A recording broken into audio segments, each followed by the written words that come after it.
tal? Bienvenidos a Reflejos del Arte. Me da mucho gusto saludarlos y también a mi compañero Cristian. ¿Cómo estás, Cristian? Hola, estoy muy bien, muy feliz de hablar de un tema que ahora les traemos un tema muy diferente al que hemos tratado, ¿no? También para variar, Exacto. un tema más, yo siento que es un poco más relajado, pero que tiene mucha historia, ¿no? Sí, vamos a hablar de perdidas. Obras perdidas y robadas en la historia del arte. Se han robado muchísimas, o sea, más de lo que se imagina. Sí. Pero les traemos como que las obras más icónicas que se han robado y que se han quedado en la historia, ¿no? Claro, podemos hablar de las obras que se han robado y que se han perdido del arte. Han sido muchísimas. Muchas. Y aquí la lástima o la tragedia, podríamos decirlo de alguna manera, es que no se preservan para futuras generaciones, ¿verdad? Yo creo que sí. Los museos o las colecciones de alguna manera preservan esas obras de arte para que en el futuro puedan apreciarse, puedan disfrutarse. Claro, sí, es todo un tema que ahorita entraremos más, pero es esta reflexión de, bueno, hay unos museos que se roban piezas o así, pero a su vez las preservan. Del británico no vas a estar hablando, Cristian. Ya aquí tirando que hay desde el... No vas a estar hablando. No. Ok, bueno, si quieres iniciamos con la primera obra que, como pueden ver aquí en nuestro set. Esta sí la tenemos aquí, te voy a decir que en el programa de Leonora Carrington, yo le hice así para decir, aquí va a aparecer la humilde casa de Leonora y no apareció nada, pero aquí sí está con nosotros la Gioconda o la Mona Lisa. Sí. Bueno, es esta obra, empezamos con la Mona Lisa, no se puede empezar con otra obra, ¿no? Si hablamos a hablar de obras perdidas, es la Mona Lisa que fue robada por un italiano y que ya nos contarás más de su historia, pero que su deseo era devolverla a Italia, que bueno, eso no sé, o no sé si la quería vender, yo creo que es más eso que devolverla a su tierra, pero ¿qué nos cuentas de eso? Bien, pues estamos hablando de la Gioconda o la Mona Lisa del gran Leonardo da Vinci. Y en 1911, fíjense, en 1911 nosotros acá estábamos en plena revolución. Y allá, en París, en el Louvre, estaba pues la Gioconda o la Mona Lisa exhibiéndose, como siempre, ¿no? Y en 1911, un buen día, un italiano que pasaba ciertas temporadas en París, que era Vincenzo Perugia, pues hace su plan para robarse la Mona Lisa. Él trabajaba ciertas temporadas en el Louvre y a diferencia de hoy día, que el museo cierra los días martes, estaba cerrado un lunes. Estaban trabajando, ¿no es así? Sí, y bueno, ahorita se nos viene la imagen de la Mona Lisa del tumulto de gente, de los guardias, del vidrio, de como si fuera un objeto sagrado, ¿no? Como si fuera un objeto que no se puede mirar. De culto, ¿no? De culto, sí. ¿No? Pero en ese entonces, no sé si hay fotos, seguramente sí hay, pero era un cuadro más que estaba alrededor de otros cuadros renacentistas, ¿no? Y que no tenía como ese marco que tiene ahorita, ¿no? O ese vidrio. No era tan famosa. No era famosa, no era famosa realmente, ¿no? Sí. O sea, si le preguntamos a Da Vinci, ¿creerías que la Mona Lisa? O sea, yo creo que se sorprendería de que la Mona Lisa fuera tan famosa. Y es muy importante hablar de eso porque la fama de la Mona Lisa tiene todo que ver con que fue robada. Con que fue robada, exactamente. Vincenzo Perugia entonces entra al museo, está vestido con un overol de trabajador, había trabajado ahí anteriormente o en ciertas temporadas, y corta el lienzo del marco y se lo lleva tranquilamente a su casa, ¿sí? Se lo lleva tranquilamente a su casa y hasta el siguiente día se dan cuenta de que había sido robada la Mona Lisa. Para que te des cuenta, o sea, no era una obra tan importante en el museo, se dan cuenta hasta el siguiente día, como tú dices, o sea, se dan cuenta después, ¿no? Se dan cuenta después. Y entonces, evidentemente se activan todas las alarmas, empiezan a buscarla por todos lados y va a permanecer 2 años en propiedad de Vincenzo Perugia. Llega un momento en que, fíjate, hay una anécdota bien curiosa. empiezan a sospechar de otro pintor, de otro gran pintor que es Picasso. Sí, que dijeron que la robó. Empiezan a sospechar de Picasso porque junto con un gran amigo de Picasso, que era el dramaturgo y poeta Guillaume Apollinaire, ¿verdad? Apollinaire, resulta que Picasso había comprado 2 estatuillas, perdón, que le servían un poco de modelos, estas estatuillas para las señoritas de Aviñón. Claro. Y bueno, las tenía en su propiedad. Él pensaba que las había comprado legítimamente, bueno, a un vendedor legítimamente la transacción, pero eran robadas del Louvre. Y esto, aunado a que Apollinaire declaró en un momento dado que el museo debía de ser quemado, ¿sí? Estamos hablando de 2 artistas vanguardistas, modernos, con otra perspectiva, ¿verdad? Entonces eso hizo que sospecharan de Picasso, que tuviera que declarar, y bueno, finalmente no pasó a mayores. El que sí pasó a mayores fue Apollinaire, porque él, con toda esta presión de que lo llamaban antipatriota, ¿verdad? Por la sospecha, pues se enlista, ¿verdad? En la Primera Guerra Mundial y muere. Entonces, el robo de la Mona Lisa causó la muerte de Guillaume Apollinaire. No sabía eso. Y bueno, lo que tú comentas, yo siento que hay un punto importante a tomar en cuenta, es que todo el tiempo que estuvo perdida fue cuando inició la propaganda, bueno, no la propaganda, más bien como que la publicidad de la Mona Lisa, porque empezó a salir en los periódicos y ahora resulta, o sea, es algo natural, cuando algo se pierde o cuando no tienes acceso a algo, quieres verlo, entonces toda la gente quería ver la Mona Lisa porque estaba perdida y salía en los diarios y salía en los periódicos y empezó a salir la imagen de la Mona Lisa por todos lados, entonces todos querían verla y se empezó a popularizar cada vez más y bueno, hasta hoy en día yo creo que es de las pinturas, yo creo que es la pintura más famosa del mundo, ¿no? Entonces eso tiene que ver todo con que fue robada. Con que fue robada. ¿Qué es lo que sucede y cómo descubren, en este caso, a Perugia? Bueno, lo descubren porque él, después de todo este escándalo, de lo de Picasso, él piensa en regresarla, obviamente, a su casa, Florencia, o eso es lo que él pensaba.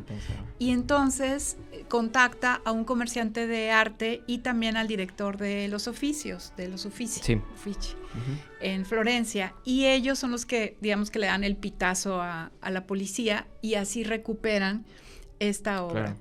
Bueno, Vincenzo Perugia va a pasar unos meses en la cárcel, ni siquiera un año, y ya, lo sueltan y regresa y todos felices y contentos. Ahí es donde le mandaron el pitazo de, acá está la Mona Lisa. Acá está la Mona Lisa, ¿no? Y bueno, ya nada más para terminar, pues por eso es tan famosa hoy en día, ¿no? Por eso, y hace poco el Louvre mandó de que van a cambiar y van a mandarla a una sala sola a la Mona Lisa. Imagínate el espacio, imagínate la importancia que la gente le ha dado para que tenga una sala sola en el Louvre.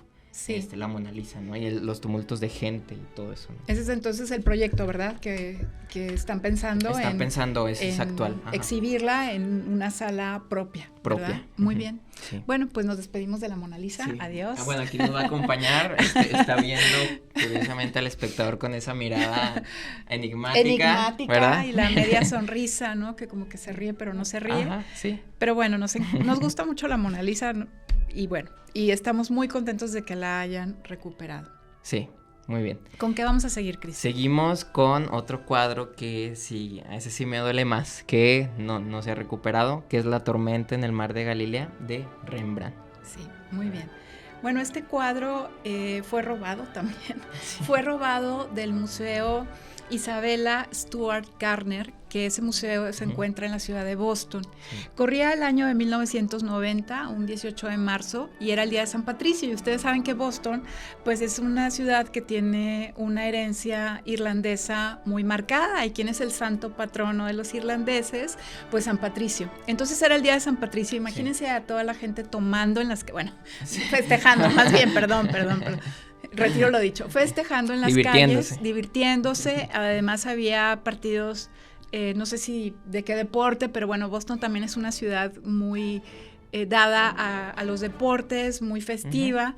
Y entonces 2 policías, entre comillas. Sí, se hicieron pasar por policías. En la noche tocan, les abren los guardias y los amagan, ¿verdad? Los someten y entonces se roban 13 piezas de arte muy importantes. Sí, entre ellas Manet, aquí ponías que de Gas, y pues esta de Rembrandt. Y también de Vermeer, ¿no? También. Sí, de Vermeer, bueno, hay también una obra muy importante que estaba anteriormente en este museo que se llama, que se titula El Concierto, y que junto con La Tormenta en el Mar de Galilea, pues es una pena que ya lleven 35 años perdidas y que no tengan, por ejemplo, los del FBI, pistas sólidas como para recuperar estas obras de arte. Además de los cuadros, que ya los mencionamos, que ya los mencionó Cristian, también estaba un portabanderas del Imperio Napoleónico y una vasija china. Ok. Sí, y te digo, me duele mucho porque, bueno, si se puede ver el recuadro de Rembrandt. Ajá. Es un cuadro hermoso, o sea, es realmente espectacular, o sea, qué pena que... Es como lo que tú dices, ¿no? O sea, yo no alcancé a verlo, ¿no? Sí. Y esto es lo que pasa. Y hay una serie de Netflix que documenta un poco. Sí, un documental, sí. Uh-huh. Se llama Esto es un atraco, la vimos, ¿no? Tú y yo, tanto tú como yo la vimos ya hace un tiempecito. Sí, claro. Pero la recomendamos mucho, es una serie de Netflix que también José Luis la vio. Sí. Y que habla acerca de este robo. Uh-huh. Y de quiénes han sido los sospechosos, cómo han seguido las pistas. Y pues sí, es una pena que decíamos 35 años después estas obras sigan perdidas. Sí, pusiste algo aquí que se me hizo muy lindo, que todavía se encuentran colgados los marcos, ¿no? Con la esperanza de que vuelvan. De que vuelvan estas pinturas. Uh-huh. Y decíamos que, bueno, Rembrandt es un artista inmenso, ¿no? Del barroco. Grandísimo. Y, bueno, esperamos que se recuperen todas, principalmente el concierto de Vermeer y la tormenta en el mar de Galilea. Por favor, devuélvanla. Si ustedes la tienen, devuélvanla. Si están viendo este podcast, los ladrones, devuélvanla. Sí, queremos verla en el museo. Hoy vamos a hablar ahora de, si quieres tú decirnos. Wow. Ahora. También me interesó mucho. Esta es una historia mexicana que tiene toda la picardía, también la tristeza, pero todo el chiste, todo lo que caracteriza a nuestra cultura mexicana en una sola historia. Es una historia muy interesante también, que es el robo al Museo Nacional de Antropología de la Ciudad de México, ni más ni menos, ¿no? Corría el año de 1985 y el año del 85, sobre todo para el país, pero para la Ciudad de México, va a ser particularmente vertiginoso, ¿no? Su ritmo. ¿Por qué? Porque es el año en el que el 19 de septiembre hay un terremoto, que es un terremoto pues devastador. El país se queda muy tocado, pero al mismo tiempo es un país que está esperando el Mundial de México 86. Es lo que yo estaba pensando y dije, sí. No lo voy a decir porque estás diciendo una tragedia y yo sacando aquí mis cosas de fútbol. Pues, es parte de, ¿no? Sí, fue un año antes del Mundial. Los claros y los oscuros, ¿no? Sí, que ganó Maradona. Mundial, exactamente. Uh-huh. Sí, y bueno, es el robo al Museo Nacional de Antropología, aprovechando, como ya hemos hablado de los robos anteriores, sí. Aprovechando que era un 24 de diciembre en la noche, madrugada del día de Navidad. Originales, ¿no? Qué originales. Sí, día de Nochebuena. Y son dos jóvenes de 20 y tantos años de Ciudad Satélite, que, bueno, la gente también les llama satelucos, pero ellos decían que no eran satelucos, pero bueno, en fin. Ajá. El caso es que son dos jóvenes que habían estudiado veterinaria, no necesariamente habían terminado, pero eran Carlos Perches y Ramón Sardina, ¿no? Sí, que se roban una máscara, o no sé si ya lo dijimos, pues se roban una máscara funeraria de Pacal, ¿no? Que está hecha de jade, que el jade para los mayas era como el oro para nosotros, ¿no? Realmente ellos no tienen nada de oro porque no lo encontraron, ¿no? Ajá. O sea, lo que encontraron era el jade, y el jade pues te decía que no se raya, no se raspa, ¿no? Entonces era como que muy sagrado para ellos. Y pues a lo que voy es que esta máscara pues era casi sagrada, ¿no? Para ellos, y para el museo era muy importante, ¿no? También. Sí. Uh-huh. ¿Cómo entran al museo? Bueno, van los dos en su coche, pasan por... Es que es casi imposible no reírse, ¿no? O sea, es como ironía, sí, no, bueno, entran por las rejas, o sea, se brincan las rejas o bardas que están por Reforma, entran al museo, cruzan unas áreas verdes, unos jardines, se meten por el sótano y después por los ductos de aire entran a las salas. Los guardias, pues era 24 de diciembre en la noche, entonces estaban echando ahí. Estaban la copa, relajándose. Estaban contentos, entonces ni cuenta se dan, ¿no? Ajá. Ni cuenta se dan y se van a robar pues un poquito más de 140 piezas de arte. Imagínate. La que tú mencionas, que es la máscara funeraria de Pacal, que fue gobernante maya. Creo que fue muy longevo, creo que gobernó durante mucho tiempo. Sí. Y bueno, encontraron en Palenque la tumba de Pacal y se llevaron, y pues estaba acomodadita, ¿no? Ahí en el museo. Y estos chavos se llevaron todas las piezas que pudieron. Hay una película que se llama Museo, que es de Alonso Ruiz Palacios, que sale Gael García Bernal, ¿no? Y otro actor chileno que sale de su papá. Y bueno, esta película da cuenta del robo. Sí, es importante, o sea, hasta ahorita nos dábamos cuenta, casi todas de muchas obras de las que hablamos hay películas, ¿no? Hicieron películas de eso porque es un hecho histórico, pues como que importante, ¿no? Y como que hay gente que lo plasma en películas y que al fin y al cabo los ladrones, pues me comentabas también que les fue pues casi imposible vender las piezas, ¿no? Porque también pues no eran expertos en la materia. Sí. Eran piezas robadas, se hicieron famosas, entonces como que no las puedes vender muy, muy fácil, ¿no? Sí, me llamó la atención una escena de la película donde ellos tratan de vendérsela a un coleccionista de piezas prehispánicas, de arte prehispánico, y él les dice, esto es como si no valiera nada. Claro, sí, si no lo puedes vender, pues... No las pueden vender. Ellos se involucran en Acapulco con unos narcotraficantes. Uno de los narcotraficantes cae en la cárcel y es el que delata, sobre todo es el que dice que Carlos Perches tiene en su casa estas obras, estas piezas más bien. Y así es como la policía recupera la gran parte o la mayor parte de las piezas robadas en el Museo de Antropología. Bueno, ya se imaginarán, ¿no? Jacobo Zabludovsky, en fin, por ahí dicen que, por ahí leí, no sé si será cierto, pero que Gabriel García Márquez estuvo ahí cuando recuperaron las piezas. Y a Carlos Perches lo condenan a 10 años de cárcel. Él es asesinado después, poco tiempo después, al salir de la prisión. Y Ramón Sardina desapareció. Y con unas que otras piezas. Con unas que otras piezas también. Entonces, ahí queda de un museo que es un museo maravilloso, ¿no, Cristian? Es orgullo de los mexicanos y que tan fácilmente, pues, fue robado. Sí, muy interesante ese tema también. Y, bueno, lo bueno que se recuperaron la mayoría y la máscara, ¿no? Qué bueno que se recuperó la máscara, sobre todo. Era como que la pieza más importante. ¿Qué otra obra? Bueno, ¿qué otra pieza traemos? Otra pieza robada. Bueno, estas más que robadas, o sí, también robadas, pues son desaparecidas. Desaparecidas, bueno. Y se trata de los huevos imperiales de la casa Fabergé. Bueno, sabemos que en Rusia, los zares, los Romanov, la familia Romanov, el zar Alejandro III, que fue el penúltimo zar ruso, empieza a comprar huevos de Fabergé, que era una casa de origen francés, pero rusa. O sea, los Fabergé eran una familia de hugonotes, de protestantes franceses que huyeron después de la matanza de los hugonotes hacia a Rusia, y que en Rusia pues empiezan a hacer joyeros, empiezan a hacer piezas de oro también. Y entonces los huevos Fabergé se los regala por primera vez Alejandro III a su esposa. ¿Por qué un huevo? Porque pues el festejo de la Pascua ortodoxa, que era muy importante, y el primer huevo era bien sencillo, es decir, era era blanco por fuera y por dentro tenía amarillo, no, este es otro. Okay. Y por dentro tenía un pollito de oro. Sí, y que al fin y al cabo estos huevos, pues, como que tenían mucho detalle, ¿no? Hasta se me hacen estilos un poco rococó, algo así me contabas de un cisne también que tenía ahí una mecánica de que...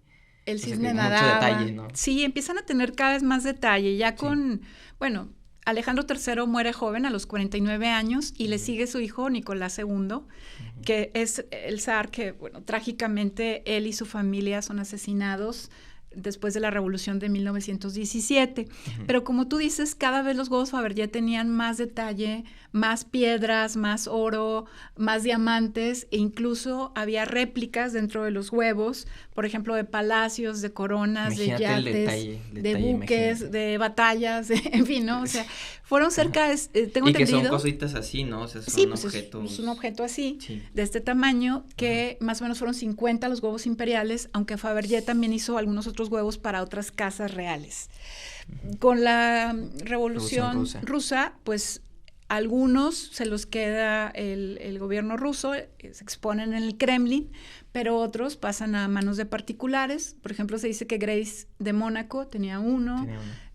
Isabel II tenía otro, sí. Y bueno, algunos otros coleccionistas, ¿no, Cristian? Sí, y como la pieza pues es muy pequeña realmente, pues sí es más fácil que se vaya, ¿no? O que la tenga otra persona, porque pues es casi del tamaño de la taza, ¿no? Sí. O sea, realmente son objetos muy, muy pequeños, y que aquí pusiste que hace 15 años apareció un huevo imperial, ¿no? Exacto. A estas colecciones que hemos mencionado, por ejemplo, el dueño de la revista Forbes, sí. Compró algunos, y luego a él se los compró un oligarca ruso, pero hace 15 años un señor en Estados Unidos vio un reportaje, se le hizo familiar algo que tenía en su cocina, se contacta con unos joyeros en Londres y se da cuenta que tiene un huevo imperial Fabergé ahí en su cocina. Ahí lo tenía. Ahí lo tenía en la cocina. Sí, ahí junto a la sal, el azúcar, el aceite, ¿no? Ahí lo tenía. Entonces, bueno, ojalá ya aparezcan, todavía están perdidos, me parece que 7, 8 de los huevos imperiales, y bueno, también ojalá ahí aparezcan, ¿no, Cristian? Sí. Ojalá, siempre tenemos esta voluntad de que aparezcan, por favor. Sí, y bueno, te hablan de una época que fue la de los zares rusos, y sobre todo la del el último zar, que de repente puede generar mucha nostalgia, ¿no? Todavía en descendientes o en quienes contaban estas historias de los palacios, de la riqueza, pero al mismo tiempo también de la pobreza del pueblo ruso, que es el que también se cansa y se revela. Ok, ahora traemos un retrato de Rafael Sanzio. Nos brincamos al Renacimiento. Ni más ni menos. Sí. ¿Qué nos puedes contar de esta obra? Bueno, esta fue de la Segunda Guerra Mundial, ¿no? Fue robada por los nazis, sí. ¿no? Sí, sabemos que, bueno, Rafael Sanzio de Urbino, junto con Leonardo y junto con Miguel Ángel, pues son estos tres dioses del Renacimiento. Del Renacimiento, sí. Los grandes artistas del Renacimiento. Y bueno, se cree que se puede tratar este cuadro de un autorretrato del mismo Rafael, que era muy bien parecido, ¿verdad? Y que además trae todo el ropaje, ahorita vamos a ver estamos viendo este cuadro, que trae todo el ropaje de un hombre de la nobleza. Sí. Y bueno, este cuadro estaba en Varsovia, en Polonia. En Cracovia. En Cracovia, sí, discúlpeme. Sí, qué bueno que me corriges. Sí, estaba en Cracovia, Polonia. Sí. Y formaba parte de la colección de una familia judía que se apellidaba Czartoryski. Esta familia, bueno, cuando en 1939 los alemanes invaden Polonia, confiscan este arte que tenía esta familia, y entre las obras de arte estaba esta pintura de Rafael. Y que, bueno, Cracovia era donde estaban cerca los campos de concentración, entonces pues prácticamente sacaron todo, y pues nada, pues, bien listos, ¿no? Agarraron las obras que más les gustaron y se la llevaron al Reich, que era Hitler, ¿no? Y que aquí pusiste que tenía su museo de Hitler, ¿no? Sí, tenía su propio museo. Válgame Dios. Fíjate que Hitler era un pintor amateur, eso lo sabemos, y 2 veces lo rechazaron de la Academia de Bellas Artes. Lo hubieran aceptado, maldito sea. Lo hubieran aceptado. Lo rechazaron de la Academia de Bellas Artes de Viena. Y hubiera sido compañero entre otros artistas, hubiera sido compañero de clases de Oskar Kokoschka, y en fin, bueno, eso ya otro día lo platicamos. pero había un arte que él consideraba degenerado, que era todo el arte pues del impresionismo, expresionismo, surrealismo, todas las surrealismo, todo lo que avant-garde, ¿verdad? Sí, la Bauhaus cerró también porque no le gustaban los nazis, o sea, todo eso. Sí, incluso hay una exposición que hacen, que otro día hablamos de eso, que hace Hitler, que manda exponer, y pensaba, incluso les pone letreros, este arte es horrible, es decadente, ¿no? A obras de todos estos artistas, de Otto Dix. Decadente lo que hizo. ¿Y qué crees? Que muchísima gente fue a ver el arte, digamos, decadente, que para él era decadente, fue muchísima gente, o sea, fueron creo que 2 millones de personas las que entraron a verlo. Entonces, pues no le salió. Bueno, ya no hablemos de Hitler. Sí.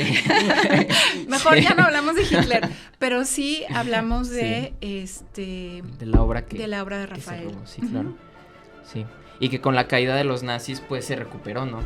Bueno, no se recuperó, mentí. Se recuperó mucho del arte, se recuperó el arte, pero esa no. Esa está perdida. Esa está perdida. Y es la obra de arte más valiosa perdida. O quién sabe si está destruida incluso, ¿no? Porque también muchas obras de la Segunda Guerra se destruyeron también. Muchas por desgracia. Se destruyeron. Entonces no sabemos. Sí, otras se preservaron subastándolas. Sí. Y bueno, y ahora están en colecciones y en museos, por ejemplo en Estados Unidos, en otras partes de Europa.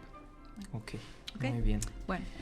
Bueno, vamos pasando a otra obra que nos brincamos ya como 400 años adelante, hasta el siglo XX, y hoy traemos una obra que a mí me gusta, me gusta mucho de hecho, que es La Fuente de Marcel Duchamp, de 1917, que va a salir un poco la foto, y que vamos a dar contexto, no se preocupen de que todos están viendo un migitorio ahí volteado, ¿no? Sí. Pero que es una obra, bueno, primero si quieres hablamos un poquito de la obra, como para que se entienda un poco también. Claro, adelante. Pero que esta obra es una crítica al sistema, es ironía, es burla, ¿no? Es pensar en el concepto, es una ruptura realmente, o sea, es una ruptura dentro de la ruptura de la vanguardia, que es pensar en el concepto más que en el objeto, ¿no? Traigo una cita de Duchamp que dice: les arrojé a la cabeza un urinario como provocación y ahora resulta que admiran su belleza estética, ¿no?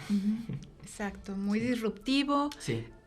Y bueno, de ahí para adelante yo creo que muchas personas, incluso críticos, van a decir qué es arte y qué no es arte.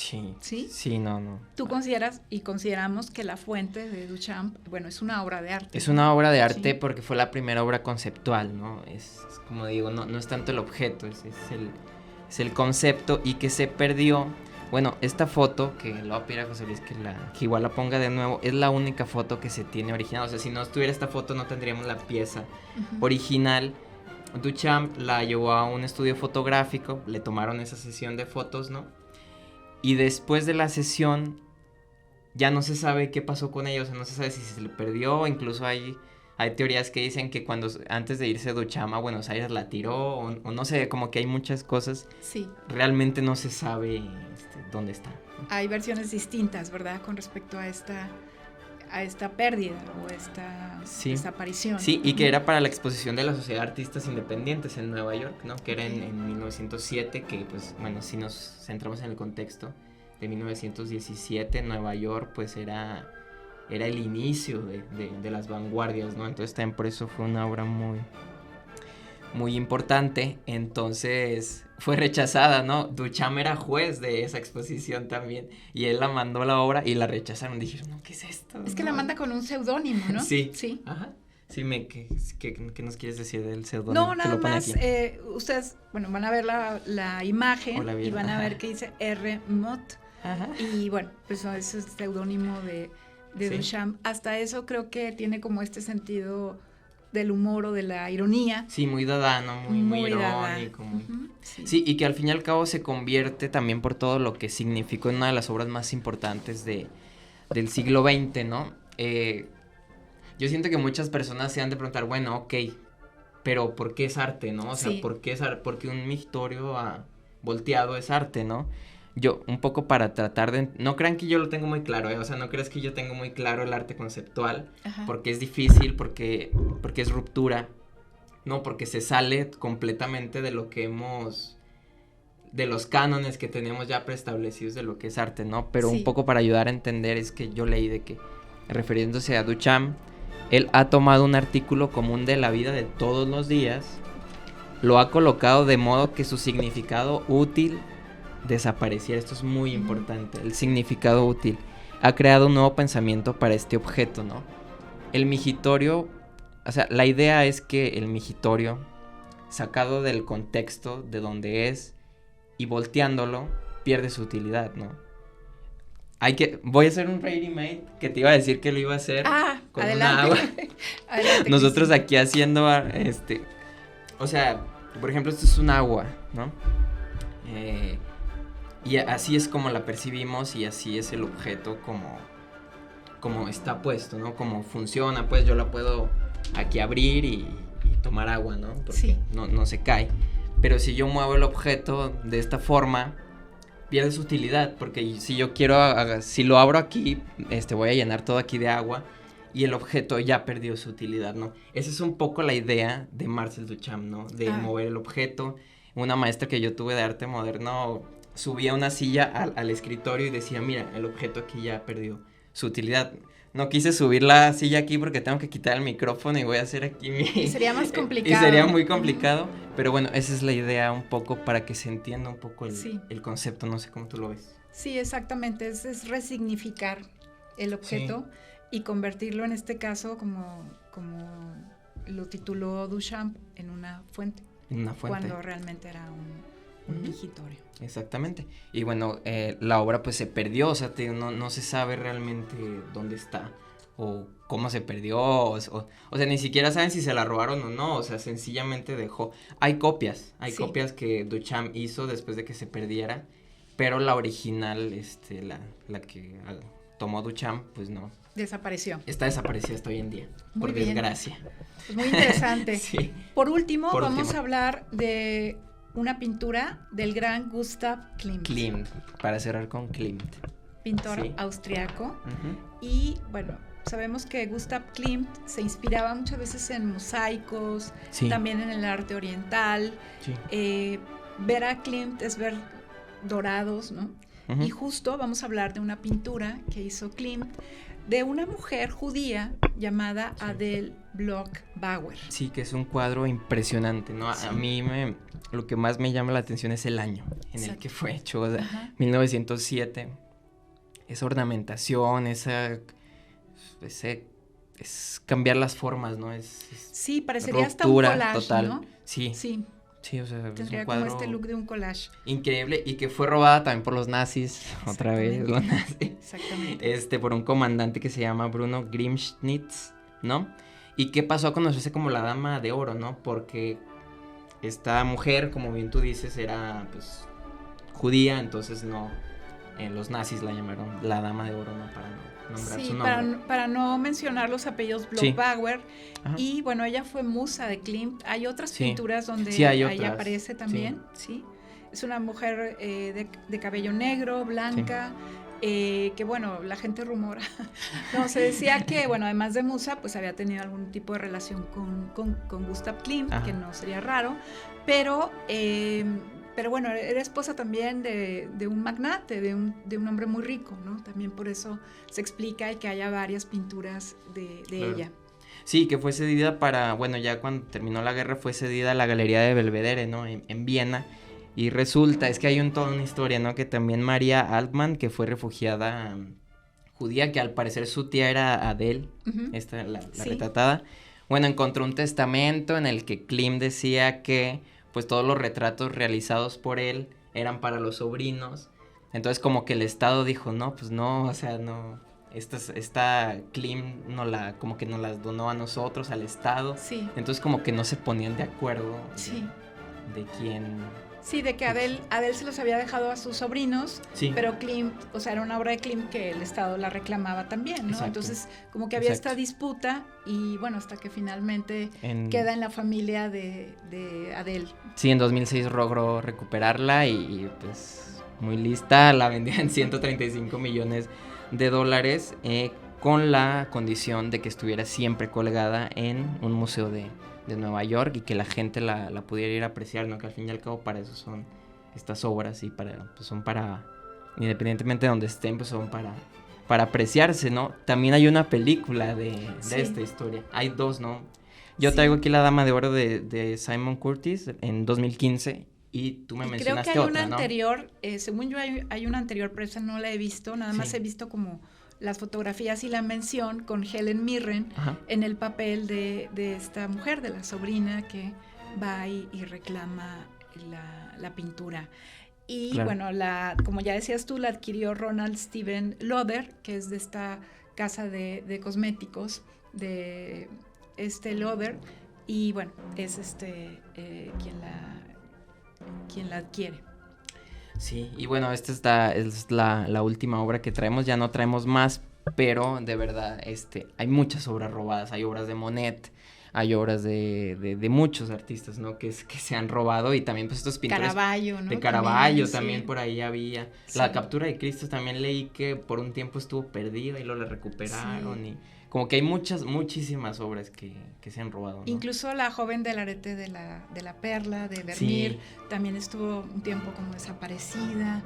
Y son todas estas historias que nos Sí. hablan del valor que tienen estas obras de arte, sobre todo como parte del imaginario, como parte de la riqueza cultural que tenemos los seres humanos, y que cuando se pierden es cuando a veces se valoran aún más, como el caso, ya lo decíamos, Mister. de la Mona Lisa, ¿verdad? Que se valoran aún más, Sí. y sobre todo pues hay esfuerzos importantes para recuperar Sí, exactamente. estas obras. Sí, hay mucho esfuerzo, o sea, eso quiere decir que es patrimonio de la Es humanidad patrimonio como de la tal, ¿no? humanidad. Entonces se le da esa importancia, se le da ese interés, ¿no? Porque realmente estas obras pues son importantes y a mí me decía un profe que, ya para terminar con esto que el arte es un reflejo totalmente de la sociedad o de lo que se estaba viviendo en ese tiempo, ¿no? Entonces es parte también de nuestra historia, o sea, las pinturas forman parte de lo que estaba pasando ese día en el mundo, ¿no? O sea, no solo es arte, sino es lo que estaba pasando en ese entonces en la sociedad, ¿no? Dependiendo del año, del contexto, Bien, de todo. pues queremos agradecerles el Sí. favor de su atención y nos vemos muy pronto con otro tema. Sí, ojalá les haya gustado este Ojalá les episodio. A haya mí me gustado. gustó, me divertí Sí, mucho. muy Realmente me gustó. Y les agradecemos muchísimo que nos hayan escuchado. Ojalá hayan reconocido estas obras. Ojalá ya no esté tan sobrevalorada la Mona Lisa. Y No, no lo digas. Perdón. No lo digas. No lo digas. me van a cancelar. Bueno, Bueno, muchísimas gracias, Susana. Gracias Gracias por todo a ti, y gracias Cristian. a José Luis gracias, José Luis. y a Ibero Radio. Nos vemos pronto. Bye. Hasta el pronto.